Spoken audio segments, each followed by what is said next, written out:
Cristianismo Rosa Cruz, por Max Heindel, publicado pela Fraternidade Rosa Cruz. Editado pela Fraternidade Rosa Cruz, Centro Autorizado do Rio de Janeiro. Canal Le Conde. Capítulo 3. Visão espiritual e mundos espirituais. Vimos na conferência primeira que a única teoria sobre a vida que suporta o foco luminoso da razão é a de que o ego humano é imortal, que a vida terrena é uma escola a qual esse ego retorna, vida após vida, para aprender suas lições por força das leis gêmeas da natureza, as leis de consequência e renascimento, progredindo assim seguramente em direção à meta da perfeição. Esta solução ao enigma da vida leva naturalmente à pergunta: se os que chamamos mortos estão realmente vivos, por que não os vemos? E onde se acham eles?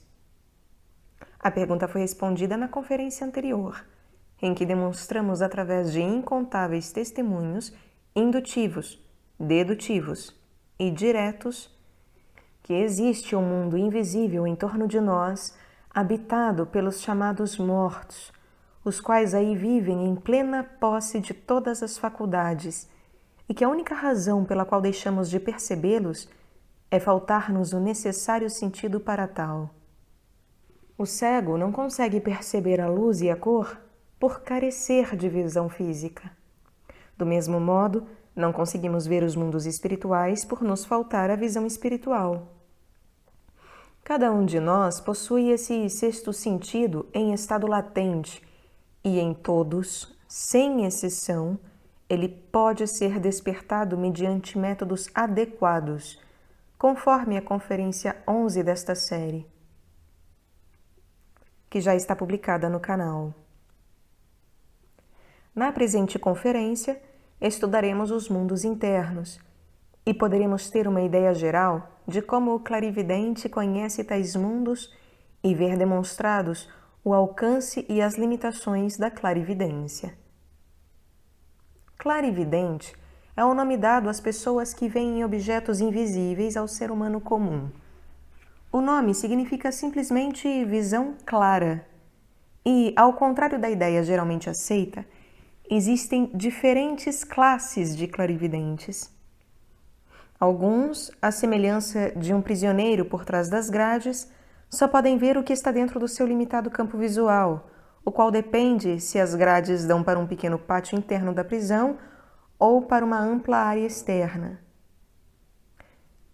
Se além da limitação das grades, o prisioneiro tem ainda sua visão estorvada por um postigo que ele não pode controlar e que abre e fecha por si, independentemente de sua vontade, compreenderemos que suas observações pouco valem, quer para ele próprio, quer para outrem.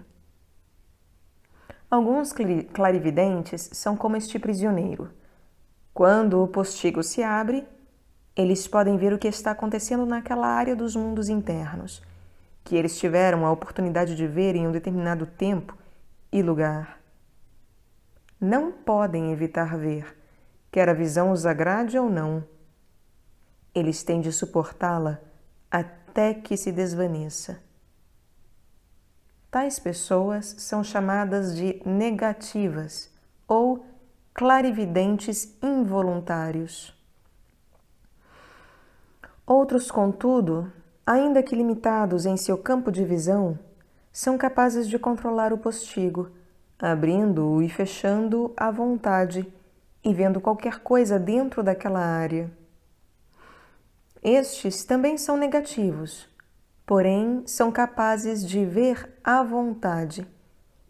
Por isso, são conhecidos como clarividentes voluntários. Há também alguns que possuem a faculdade que pode ser comparada ao estado de um prisioneiro num cárcere de vidro, situado no topo de uma colina, tendo à sua disposição telescópios do mais longo alcance, equipados de obturadores tais que se abrem e se fecham instantaneamente ao simples desejo do prisioneiro de continuar ou não olhando através deles. Deste modo, ele exerce um perfeito controle sobre a visão, sendo capaz de dirigi-la para quaisquer objetos que deseje investigar. Estes, pois, são os clarividentes voluntários treinados. Existe ainda um grau mais elevado em que as portas do cárcere se abrem e o homem é capaz de abandonar seu corpo denso à vontade, penetrar nos mundos invisíveis e ali estudar de perto aquilo que deseja conhecer. Coisas que a última classe acima só consegue ver de longe. Sair do corpo denso à vontade é naturalmente o método ideal, porque, deste modo, o homem não é apenas um clarividente, mas torna-se um cidadão de 2 ou mais mundos. Este grau, contudo, e de modo geral, não pode ser alcançado pelo investigador comum, mas sim por aqueles que se comprometem a dedicar suas vidas ao serviço da humanidade. Estes são chamados auxiliares invisíveis. Seu trabalho é feito sob a direção dos grandes guias da humanidade, nossos irmãos maiores. Assim como há muitas pessoas que cometem o erro de descrer da existência dos mundos suprafísicos, há também aquelas que vão ao outro extremo, quando convencidas da veracidade do mundo invisível, crendo que qualquer um que consiga ver clarividentemente pode também distinguir toda a verdade, conhecendo então de imediato tudo a respeito desses mundos superiores. Nada mais errôneo. E a aparência ilusória de tal ideia é facilmente compreensível se comparada aos fatos da vida terrena. Não podemos conceber que um homem nascido cego passe a conhecer de imediato todas as coisas visíveis no mundo físico logo após adquirir a visão. Melhor ainda, sabemos que, mesmo qualquer um de nós que desfrutou de uma visão perfeita por toda a vida, está longe de possuir um conhecimento universal das coisas que nos rodeiam. A lógica e a analogia seriam violadas se tais suposições fossem aplicadas aos mundos internos. A verdade é que nenhum clarividente, mesmo que seja desenvolvido, conhece tudo ali, mas tão somente aquilo que tenha investigado. Um cego que tenha recobrado sua visão precisa aprender a usar seus olhos para medir distâncias, etc., do mesmo modo que uma criança. Assim também deve o clarividente ser treinado antes que sua faculdade possa ser realmente útil. Convém notar que, geralmente, os clarividentes mais aptos são sempre os mais comedidos em seus relatos e os mais dispostos a dar ouvidos às versões alheias, sabendo quanto existe ainda por conhecer e quão pouco dos múltiplos aspectos de uma coisa pode um investigador abarcar isoladamente. Além disso, no mundo físico, as formas são estáveis, não mudam facilmente, enquanto que nos mundos internos, tudo se encontra no mais intenso movimento. As formas mudam de tal maneira e com tal facilidade que só os contos de fada podem dar disso uma pálida ideia. Assim, não é de admirar que o clarividente involuntário ou não treinado confunda frequentemente as coisas. O treinamento consiste em ensinar-se ao neófito como ver além da forma. A forma é evanescente, ilusória, mas a vida é a mesma, seja qual for a forma que ocupe. E somente quando a vida puder ser vista, estará seguro contra enganos. Antes de prosseguir nesse assunto, faz-se mister primeiramente que consideremos o conceito Rosa Cruz sobre o mundo físico, já que ele difere algo das ideias geralmente aceitas. A região química do mundo físico. Na vida comum, costuma-se fazer distinção entre sólidos, líquidos e gases.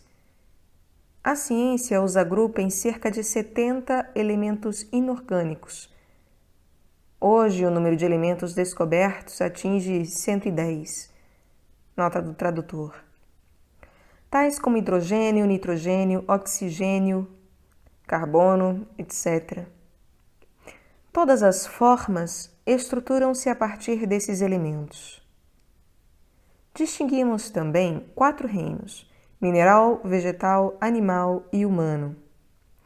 Esta distinção refere-se às 4 ondas de vida de espíritos em evolução em diferentes estados de desenvolvimento, os quais se manifestam como vida e modelam os elementos químicos nas múltiplas formas que vemos em torno de nós. Esta quádrupla manifestação da vida está, de certo modo, firmemente aderida às formas que construiu, e de acordo com o grau de desenvolvimento alcançado pelas várias classes de espíritos. Os espíritos que compõem a onda de vida mineral são tão débeis e, portanto, tão identificados com a matéria que eles moldam em cristais inorgânicos que até parecem inseparáveis dela.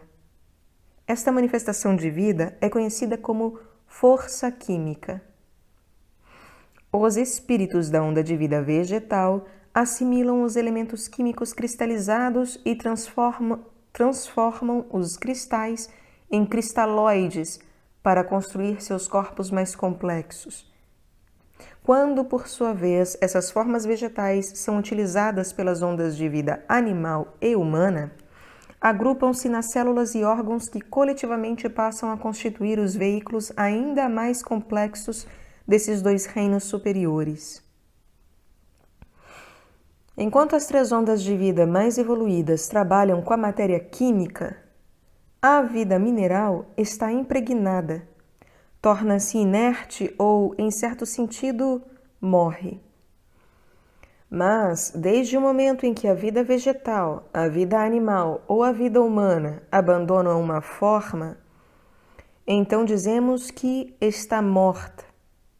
A vida mineral inerente à matéria química, mais uma vez se liberta para autoafirmar-se e manifestar-se como forças químicas, provocando então nas formas a decomposição e fazendo-as retornarem aos seus constituintes originais. Alguns cientistas atribuem a faculdade de sensação aos minerais e aos tecidos mortos, tanto dos vegetais quanto dos animais. As observações da ciência estão corretas, mas é sério equívoco chamar-se de sensação ao que não é mais que mera resposta a impactos da vida mineral que anima a forma, quando esta não está sendo utilizada por uma onda de vida superior. A onda de vida mineral inerente aos tecidos submetidos a testes pelos cientistas permite registrar tão somente uma impressão, nunca uma verdadeira sensação, como a de prazer ou de dor. Tais qualidades são anímicas e indicam uma consciência interna capaz de dominar as impressões que recebe. Isto se encontra ainda muito distante da vida mineral. Portanto, todas as formas, e apenas como formas, carecem de sensação tanto quanto os elementos químicos que as compõem. A ciência reconhece isto quando afirma que não há sensação alguma no dedo que se fere, mas, e incoerentemente, que a dor é sentida pelo cérebro. O cientista ocultista sustenta que todas as formas, inclusive cérebros, músculos ou ossos, são igualmente desprovidos de sensação, já que este atributo é um processo de vida não inerente aos sólidos, nem aos líquidos, nem aos gases. Sustenta igualmente que tampouco a faculdade em questão é adquirida por estes, enquanto estão sendo utilizadas pelas ondas de vida em desenvolvimento, as quais apenas ocupam tais substâncias para poderem expressar-se no mundo físico visível e denso nas mais variadas formas. Portanto, se o homem possuísse somente o corpo denso, seria incapaz de manifestar vida, tanto quanto seriam as substâncias químicas que compõem aquele corpo. E, se existisse somente o mundo físico visível, jamais poderiam existir outras formas além dos cristais inertes. Então, os vegetais, os animais e o próprio homem teriam sido realizações impossíveis na natureza. A região etérica do mundo físico. Os Rosacruzes, em harmonia com outras escolas de ocultismo, dividem cada mundo em 7 regiões ou estados de matéria. A parte visível do nosso mundo já abrange 3 desses estados de matéria, a saber, a região dos sólidos, a região dos líquidos e a região dos gases. O invisível éter ocupa as 4 regiões restantes, e é na investigação desse quádruplo éter que as pesquisas da ciência oculta se iniciam.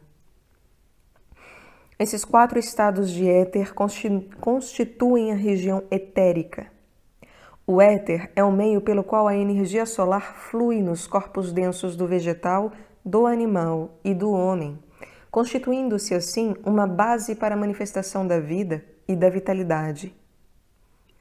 Os nomes e funções específicas desses 4 éteres são os seguintes, na ordem decrescente. Éter químico é o meio de manifestação das forças químicas que formam os cristais, manifestando-se quais amores e ódios dos átomos à afinidade facultativa referida por Goethe, pelo que se pode observar que álcool e água prontamente se misturam, enquanto óleo e água recusam-se a fazê-lo. Outras forças expressam-se neste éter para promover a assimilação, o crescimento e a excreção que vemos nos reinos vegetal, animal e humano. O éter químico é o único ativo nos elementos químico-minerais em estado primitivo. Éter de vida. O peixe pode viver e mover-se na água, mas outros animais e o homem não o conseguem. Estes vivem pela respiração do ar que asfixia o peixe. Assim, cada reino da natureza é um meio de manifestação de inteligências diferentemente constituídas e em diversos graus de desenvolvimento, também com diferentes missões na economia da natureza.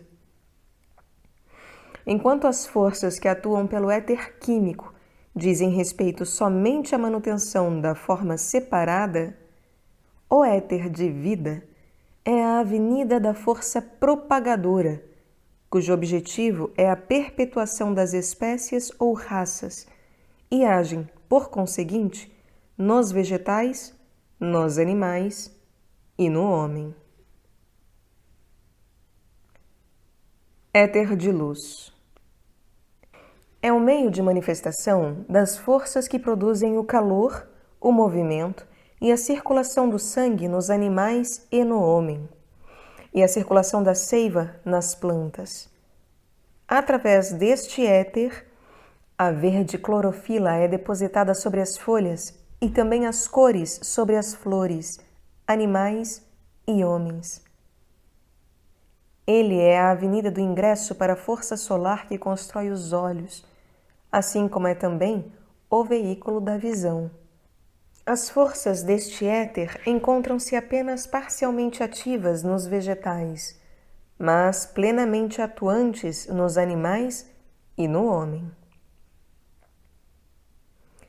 Éter refletor é a substância da mais elevada região do mundo físico, e onde podem ser encontradas as imagens e memórias de tudo o que é ou foi está ou esteve neste mesmo mundo. Por isso, dizemos que este éter contém a memória da natureza. Aqui, a ideia já citada da casa projetada pelo arquiteto pode ser recobrada a qualquer tempo, esteja ele morto ou vivendo ainda. Mas o éter refletor tem este nome por mais de um motivo. As imagens que ali se encontram, ainda que reproduzam as coisas do mundo físico, não são mais que reflexos das imagens que se acham em um mundo muito mais elevado, onde as memórias são permanentes, muito mais claras e definidas. Só os clarividentes involuntários e os psicômetras leem os registros de tal éter, já que não têm outra escolha, mesmo que tenham ouvido falar da existência de registros superiores. Por vezes, o incipiente discípulo de uma escola de mistérios também procura ler no éter refletor, mas é advertido quanto ao seu alcance, a fim de que não pense ser ele o máximo em fidelidade e aprenda no devido tempo a utilizar os registros mais elevados. Este éter é um dos mais importantes domínios da natureza. É a vida de ingresso do ego para manipulação de seu cérebro e sistema nervoso e controle do seu corpo denso. Ainda no éter refletor, o ego humano grava as suas experiências. Gravação essa que chamamos memória. A ciência ensina que, tanto no sólido mais denso, quanto no gás mais rarefeito, nem dois átomos se tocam, mas que todos flutuam, por assim dizer, num mar de éter. Isto é uma verdade, embora parcial.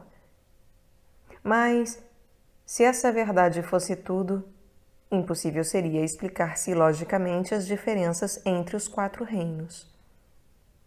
Sabemos que para funcionar no mundo visível é necessário ter-se um corpo denso. Sem tal corpo, seríamos como fantasmas, invisíveis aos demais seres físicos. O mesmo é verdade para os outros mundos.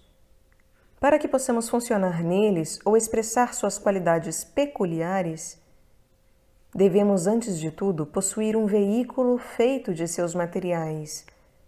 Por conseguinte, assim como necessitamos de um corpo denso para atuar no mundo físico, do mesmo modo, precisamos de um corpo vital para podermos expressar vida, assimilar, crescer e propagar a espécie. A onda de vida mineral, presentemente imersa na matéria da região química, não tem um corpo vital separado, mas a planta, o animal e o homem possuem esse corpo, embora diferentemente formados, como seus respectivos corpos densos, variando os mesmos em qualidade, quantidade e organização da matéria etérea que os constitui. Todavia, apenas a posse de um corpo denso e de um corpo vital não é suficiente para explicar todos os fatos da vida. Se na natureza não houvesse outros reinos, corpos animais e humanos com mobilidade seriam impossíveis. E mesmo que tais corpos tivessem sido criados com a capacidade de mover-se e agir, mesmo assim seriam carentes do necessário incentivo para tal. Portanto, o ocultista científico afirma que a ação parte do mundo do desejo. O mundo do desejo. Como o mundo físico, este reino da natureza também se compõe de 7 regiões que dividem a matéria, consoante sua relativa densidade e outras qualidades. A matéria a que nos referimos aqui é algo muito diferente daquela existente no mundo físico. E a diferença é muito difícil de descrever, porque toda a nossa linguagem foi estruturada com referência ao mundo dos sentidos. Deste modo, o melhor a fazer é dar uma ideia aproximada por comparação de semelhança. Em primeiro lugar, ainda que a matéria de desejos seja um grau menos densa do que a matéria física, não é de modo nenhum matéria física mais sutil. É verdade que o átomo último de todas as formas físicas é o mesmo, que a montanha e a flor de maio, o rato e o homem, todos são formados pela mesma categoria de átomos. Mas, apesar disso, nunca se diz que o rato é um grau mais sutil que a montanha. Idêntica diferença encerra o enunciado da densidade relativa das duas classes de matéria, a qual sujeita uma a leis inoperantes na outra. A matéria de desejos é particularmente caracterizada pela facilidade com que pode ser modelada nas mais diferentes formas, e pela capacidade de mudar de uma forma a outra. Plasticidade está muito longe de ser um termo adequado para esta qualidade.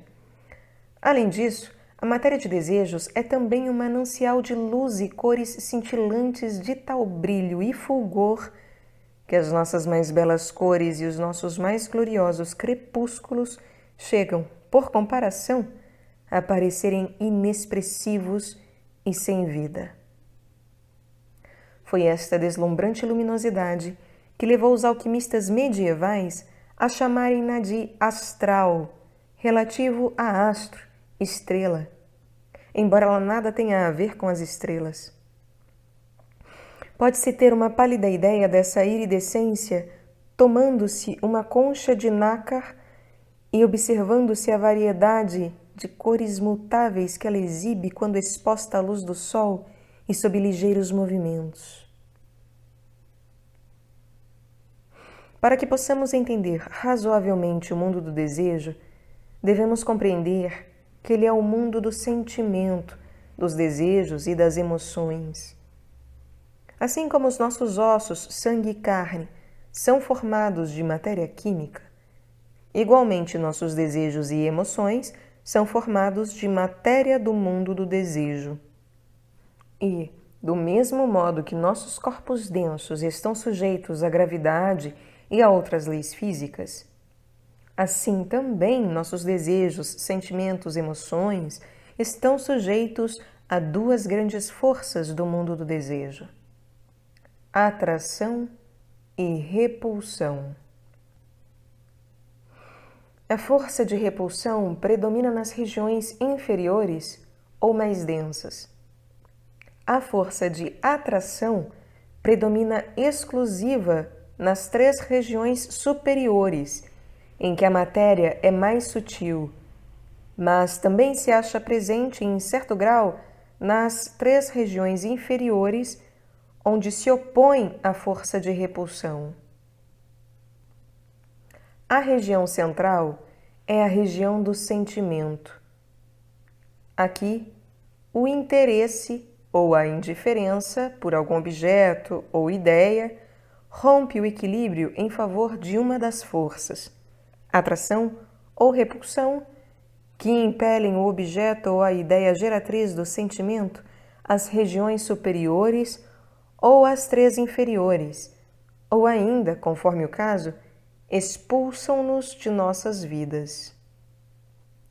Uma ilustração demonstrará esse princípio e também como esses sentimentos gêmeos são molas mestras que acionam o mundo mediante as forças gêmeas. O animal e o homem têm ambos um corpo de desejos, achando-se, portanto, sob o domínio desses 2 sentimentos e dessas 2 forças. Uma tigresa na selva olhará de passagem para um pedaço de pão com indiferença, mas sentir-se-á interessada pelo dono do pão. Seu interesse despertará a força de atração e aí tentará matá-lo. Esse ato destrutivo, contudo, não seria um fim nem um objetivo, mas tão somente um passo necessário ao animal rumo à sua digestão.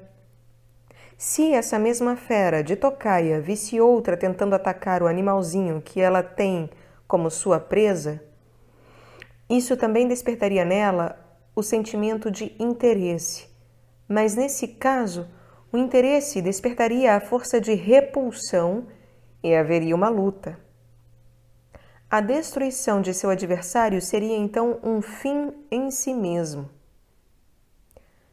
No caso acima, e naqueles em que os fatores são os desejos animais do homem, as forças gêmeas e os sentimentos gêmeos atuam analogamente.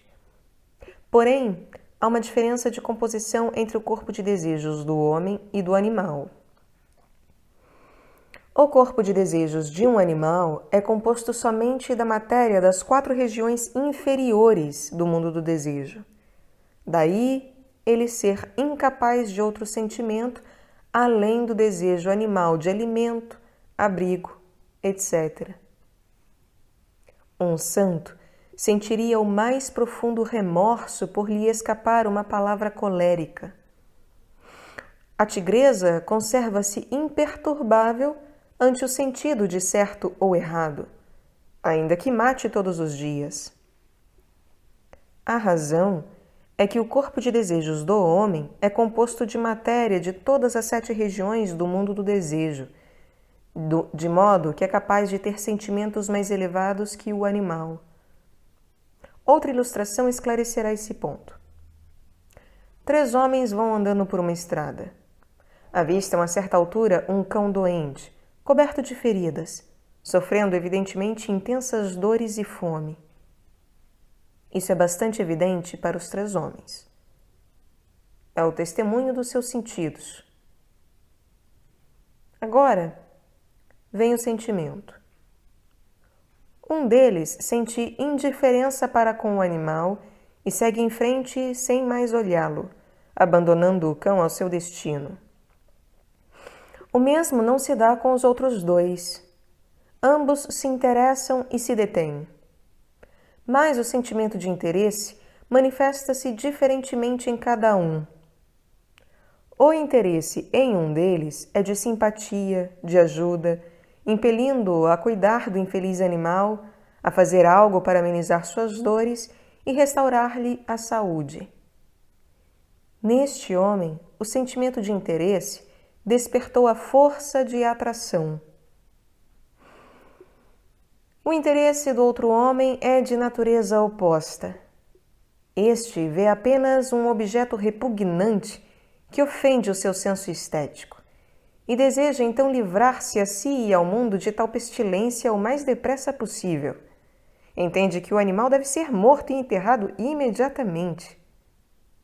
Nele, o sentimento de interesse despertou a destrutiva força de repulsão. Vemos assim que toda a ação ou refreamento desta, que é a ação negativa, deve-se aos sentimentos gêmeos, interesse, que põe em ação as forças gêmeas de atração e repulsão, e indiferença, que simplesmente corta a nossa relação com o objeto ou ideia aos quais se dirige. Se nosso interesse por um objeto ou ideia desperta repulsão, naturalmente isso nos leva a algum esforço para expulsá-los de nossa vida. Mas, conforme já exemplificado, há uma grande diferença entre a ação da força de repulsão e o sentimento de indiferença. Vemos, pois, que um corpo denso constituído de substância inerte da região química, animado e vitalizado por um corpo vital composto de éteres da região etérea, recebe do corpo de desejos o incentivo para a ação. Incentivo esse que os animais obedecem irrestritamente, mas que o homem pode reprimir em decorrência de outro fator, a razão, que muitas vezes leva-o a agir contrariamente ao desejo.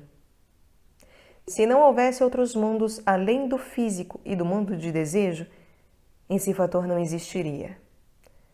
Poderiam existir os minerais, os vegetais e os animais.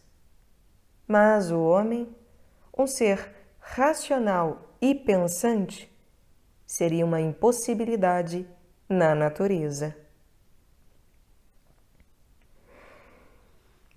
O mundo do pensamento. Para que se possa explicar o homem, o mundo do pensamento deve ser levado em consideração. De sua substância é que se forma a mente para agir como um freio sobre os impulsos do corpo de desejos, ditando ações contrárias aos apelos dos sentimentos gêmeos, dado o maior descortino alcançado pela razão. O mundo do pensamento também compreende 7 razões em que a matéria é classificada de acordo com a sua densidade e qualidade. Além disso, divide-se em 2 grandes partes: região do pensamento concreto e região do pensamento abstrato. Nas 3 regiões inferiores da região do pensamento concreto, encontra-se os arquétipos de tudo o que vemos no mundo físico: minerais, vegetais, animais e o homem. Arquétipos dos continentes, rios e oceanos. Aqui, o clarividente exercitado, cuja faculdade capacita-o a alcançar estes planos mais elevados, pode ver também o oceano universal da vida fluente, no qual todas as formas estão imersas. E pode ver o mesmo impulso vital movendo-se de forma em ciclos rítmicos, mantendo a forma especializada pelo ego humano ou pelo espírito grupo do animal ou da planta. Tais arquétipos não são meramente modelos no sentido geral do termo, algo assim como uma coisa em miniatura ou de material mais refinado.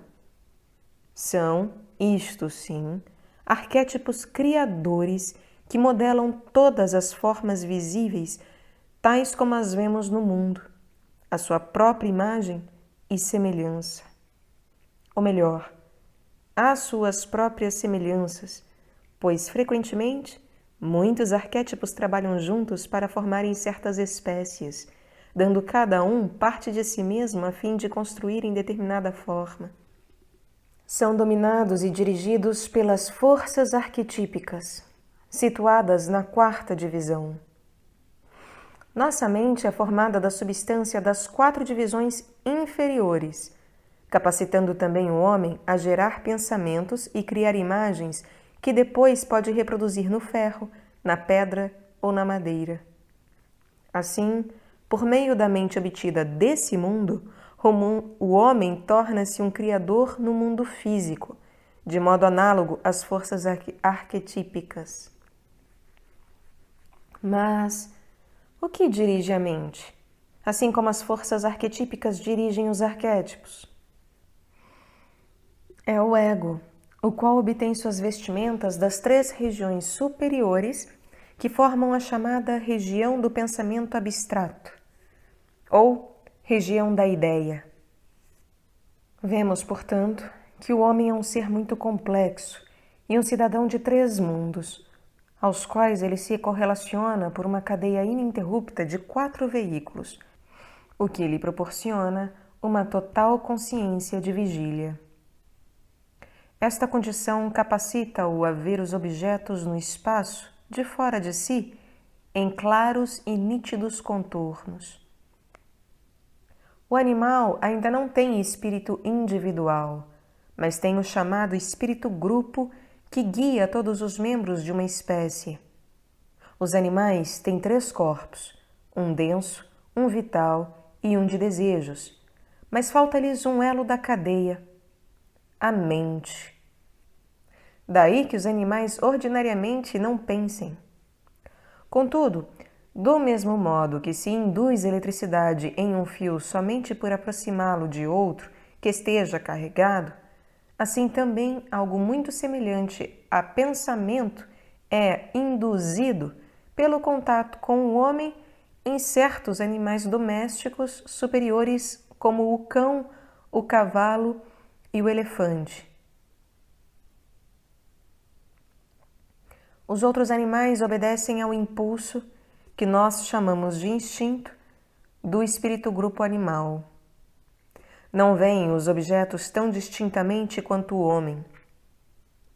Nas espécies inferiores, a consciência animal se traduz mais e mais como consciência pictórica, semelhante ao estado de sonho no homem, exceto em que, para o animal, os quadros não são confusos, mas transmitem-lhe os impulsos do espírito-grupo. As plantas só têm corpo denso e corpo vital, daí que não possam sentir nem pensar. Falta-lhes corpo de desejos e mente. Há, por conseguinte, uma ligação menos estreita entre o vegetal e o seu espírito-grupo do que entre o animal e seu espírito-grupo. A consciência do vegetal é consequentemente mais vaga ou obscura, assemelhando-se ao estado de sono sem sonhos. O mineral tem apenas corpo denso, carece de 3 elos da cadeia que o ligaria ao seu espírito-grupo. É inerte, portanto, e sua inconsciência assemelha-se ao corpo humano nas condições de transe, quando o espírito humano, o ego, encontra-se totalmente fora de seus veículos. Concluindo, notemos que os 3 mundos em que vivemos não estão separados pelo espaço. Estão perto de nós, envolvendo-nos como a luz e a cor, imersos ou compenetrados na matéria física como as linhas de força nos minerais. Se congelarmos a água contida num prato e então a examinarmos com um microscópio, veremos pequeninos cristais de gelo separados uns dos outros por várias linhas. Essas linhas encontravam-se presentes como linhas de força, mas invisíveis, até que as condições apropriadas as revelassem. Do mesmo modo, cada mundo acha-se compenetrado pelo imediatamente superior e invisível para nós, até que criemos as condições apropriadas para revelá-los. E, quando nos tenhamos preparado para isso, a natureza, sempre pronta a desvendar-nos suas maravilhas, expressará sua calorosa alegria sobre cada um que, como auxiliar da evolução, alcance a cidadania nos reinos invisíveis.